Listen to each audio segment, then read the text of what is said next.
Okay, assalamualaikum sa lahat po ng mga kapatid natin sa Agama Islam at sa lahat po ng subscribers ng ating YouTube channel, ang Green Thumb TV, at sa lahat po ng mga followers ko po sa atin pong profile sa Facebook.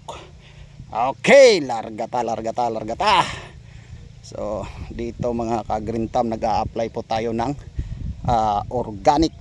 Oh, walang pantay oh. Masunog atong tanom.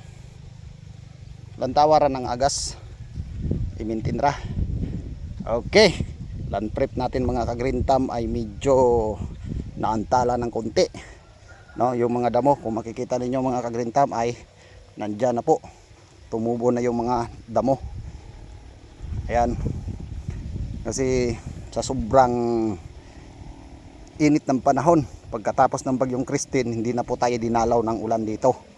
Ay advantage na rin sa mga nagland prep, no? Ma-solarize natin yung area, maibilad patunga radan, maibilad natin yung atin pong land prep para po ma-minimize yung mga bakterya sa lupa. So ngayon, dahil tayo po ay magkakabit na ng plastic mulch sa atin pong bawat plotting, so naglalagay po tayo ng organic materials na nakuha natin sa guano po ito mga ka-Green Thumb. Ito po ay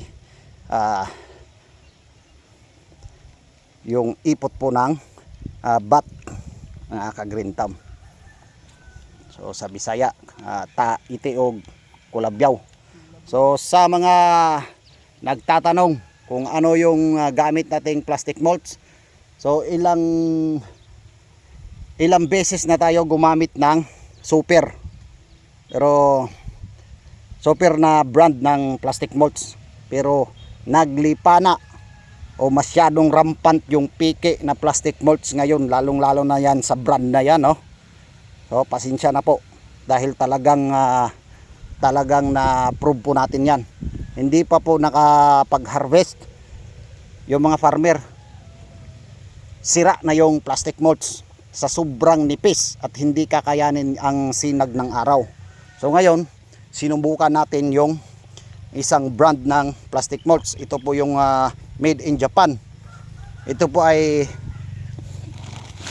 yan, ang nagturo po natin sa brand na ito ay yung atin pong kaibigan dyan sa Angat, Bulacan, si Mr.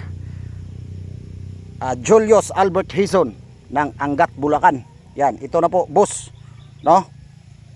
120 cm or 400 meter. Sun Tiger yung brand natin. So tingnan natin tong tiger na to, pag nabilad ba ng araw ay lumalaban ba, o baka naman mawawala yung pagka tiger nito, magiging pusa na to. Okay, larga na punta. Sige, birada. So si Dante Box, kani ako ang mga tao karon naluyahan gyud ni sa pagbangag na mo gapon. Pero gikaligo ran Jonjon. Gikaligo na walang pabaol, gikaligo niya.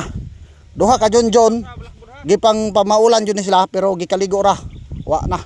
Nawagtang ang ilahang mga pamaol. Pero hantod karon naagya pa sila sa baol, kay nangita na pug pamaol. Okay. Largata.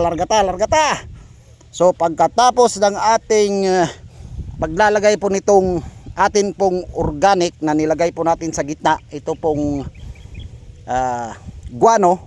Okay, so maglalagay na naman tayo ng synthetic na pataba. Ito mga ka-Green Thumb, mixing po ito ng